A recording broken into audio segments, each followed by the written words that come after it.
From Zone Mesa, we're here for the title matches of the Tournament of All-Time Champions and simultaneously the Tournament of Non-Champs. Here is an all-time champion, the great Jacob Buttrick. He's the #2 seed and he's got his hands full right now in a great match against top seed Robbie Patterson. As 4 adults were the top 4 finalists in the Scratch Champs division. That's the first time the adults have ever swept the TOC ladder. Jacob, of course, familiar face on ESPN, set the all-time regional title record in a season, and he's got himself 3 national titles as well. And a heartbreaking second just last week. Last week it was Chris Barnes. Well, this week it be Robbie Patterson. Didn't see that one coming. Immediately over to the right, that heartbreak you heard was Justin Worthington's dad as he missed that spare in the 7th frame.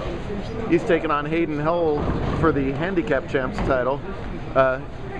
Justin has 2 titles, Hayden has 1. Hayden's 1 title was against Justin.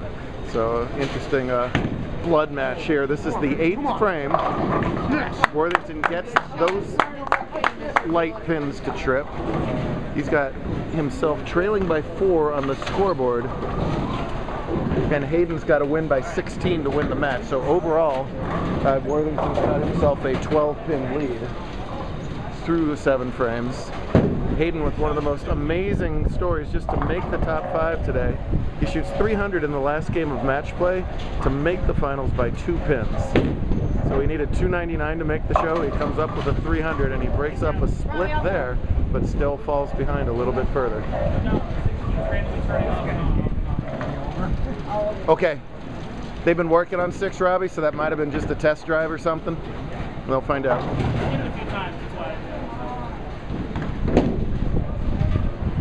Good spare from Hull there in the 8th. Check on the non-champs matches over here, or the future championship matches, as I take out Juan's dad. He's not even having any of it.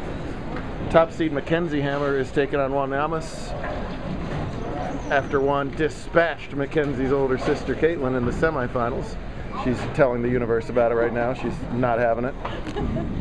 While over here, Brock Bivens is taking on Jacob Gaddam for the Scratch non-champs title. Both of these guys have knocked on the door of JBT titles in the past. Brock most recently with the U17 win at the Invitational yesterday. Shot a big game in the semifinals to defeat Chris Tucker and has himself a 26-pin lead with that double through 7 frames over here. So Bivens this close to being a non-champ no more. Jacob, the top seed though, has been for most of the day. So they're just a little bit earlier. 5 and 6 is a dead pair, so it's super hard to capture all these matches at once, as Juan is not happy with that shot. And this close to a title winning shot for Bivens. Wow, that's 2 or 3 times he's broken up potential splits. He stayed clean with that double though, and so far that's good enough. We'll be right back to check in on him. Robbie Patterson has no fear of anybody. He's an 8-time JBT champ from way back in the day. He did his damage in the early seasons. They didn't even have days. The earth was still cooling, and so it wasn't rotating correctly. That's right. That's right. He kept score back at blood on the back of a shovel.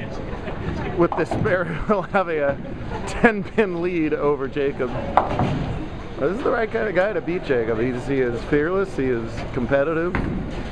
He's got himself a mean strike ball. He's got no hair left, but he does have a mean strike ball. Well, he's got plenty of hair. He just pulled it all down, and it landed on his chin. That's the problem. I'll show you my back. No, thank you. Worthington already in the 10th. He left himself a 310 and just barely slid by it. And that changes the complexion of the match. Again, Hayden has to beat him by 17 to win. And Justin finished at 187, so plus those 16 for 203. If my math is right, Hayden goes strike 9 spare to tie, right? Anybody want to confirm that? Strike 9 spare would tie, correct? Kevin refuses to confirm that. If the difference is 16, then strike 9 spare is a tie. Regardless, you gotta have this hit. And as he has so many times all day today, including the last 2 stepladder matches against anybody named Robbins, he has come up with the hit that he needs in the 10th. We're gonna double check this math right here. It is 16 to tie, 17 to win. 9 spare is a tie. And we'd have a 2-frame roll-up. Strike is a win. Anything less than 9 on this ball and he loses. He's had a dream day so far. A Robin's nightmare day so far. And now to finish off the dream day, if you can strike right here.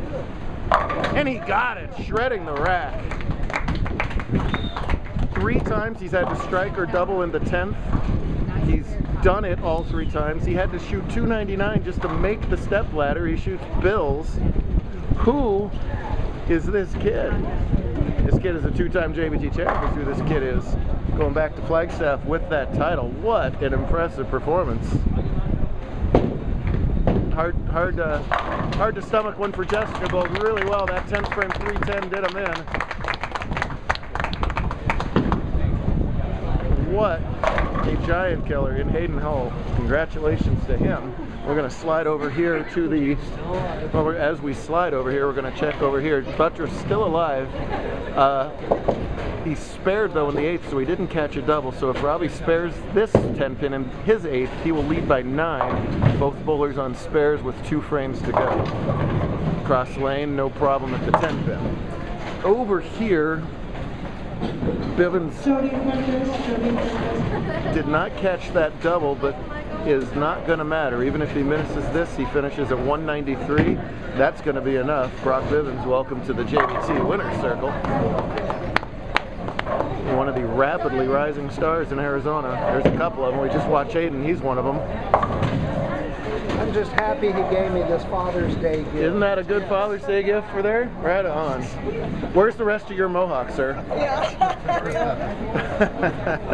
One. For Jacob, a tough pill to swallow for sure. He bowled really, really well all day long.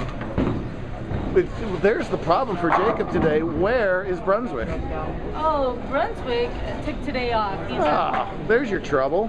That's why. No, he bowled better today. The most adorable service dog in history is not in the house today. All right, sounds good. 203 for brand new champion Brock Bivens, who is keeping it together right now. He's supposed to be elated right now. Yeah. I think he's just being gentlemanly, but... Hey, you can get sprinkles on your ice cream. Wow, what a bonus. You were about to have unsprinkled ice cream until this win. I know. Oh, all better now. Well deserved, buddy. We'll get back to you in just a minute. Hammer and Yama still early, so we'll get back to them. Buttroff, oh, Robbie missed a spare in the 9th. So that, he missed a 10 pin in the 9th, and as a result he falls behind by 3 pins. Buttroff gets the strike in the 9th, so Buttroff has a chance to strike Robbie out with strike 8 spare. Shut Robbie out with strike 8 spare, I should say. If he strikes Robbie out, he'll be arrested for assault and battery, and that would change the match completely. We can have that. Even, you know, this is a junior tournament, which is just, you know, potatoes for Jacob, but don't think this strike doesn't mean something to him. Oh, and the super late hit on the 10 pin. He's got his full game face on. Let him finish, Robbie. We ain't done. Oh, Robbie doing some old man math here, realizing, oh, wait a second, Jacob does need count here.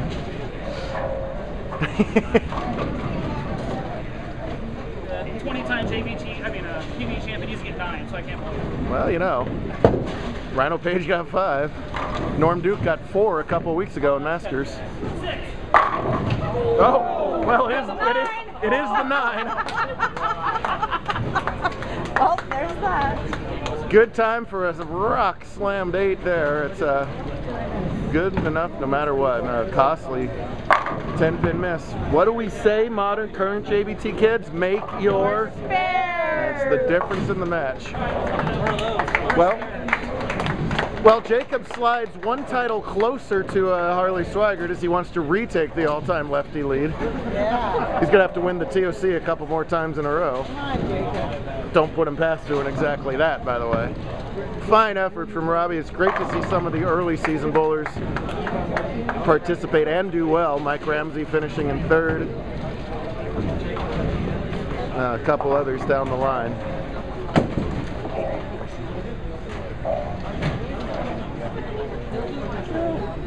just another day at the JBT office. Back up to Seattle next week for their invite weekend, then SoCal. Robbie working the backup ball, the Jacob ball, and he's solid stone to 5. Having a lot of fun with it, as they should. Great stuff out of there, and now the spotlight goes back to the handicap non-champs match. Let's see what we got here. I forget the handicap difference after all this fuss. We're gonna...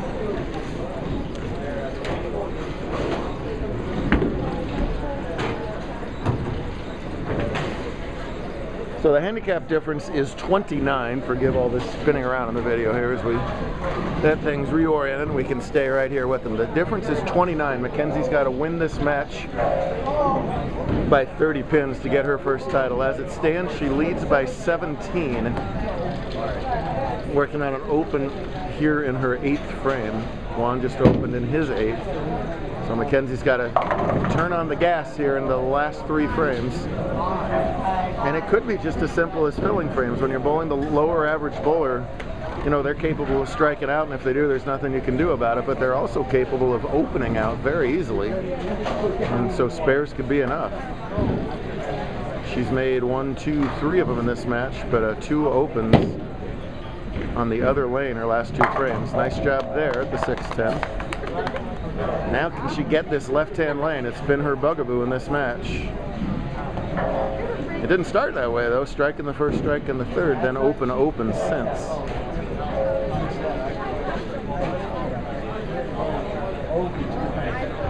Big thanks to the team here at Mesa for hosting us. Glad to be back after a couple of years. Yeah, the Brooklyn. Oh, she gets the Brooklyn to carry. Pocket ain't working, go Brooklyn, right, Chris? I don't know. I don't know. All right. Good to see you, buddy. Thanks for bowling. Well, big opportunity for Juan here. He's got a career high finish of 2nd, so he has been close. Here he is in the 9th. Oh, look out. Well, a fairly makeable split, but a split nonetheless. He was clutch in the last match to defeat Caitlin, throwing a double in the 10th frame. This will be an exciting spare conversion. We can make it. Yes, sir. I gotta get out. Hey. Are you really leaving this second? Well, because my dad has to be at the airport, so I gotta go see if I can. He would like his plaque right this second. Second. Here's Yamas in the 10th frame. Oh, look out, it's wide right. Leaves the rail. Big, big spare here for Juan. If he misses this, Mackenzie would just need mark and count to win. If he makes it, Mackenzie will most likely need the first hit. 1, 2, 4, 7. And he got it. Wow, huge spare. Dad liked it over there. Alejandro had nothing to say about it. No, it's all right. Really not cheering. He's already got his win. You should be cheering him on for the win. You're just standing here like, are we done yet? I heard there's sprinkles on ice cream. I thought we were done. Still, oh, now. I'm just trying to tie it all together here. Fill ball's still important, and that's wide right too. So he goes 6 spare 6 for 148, which means Mackenzie will need 178 to win.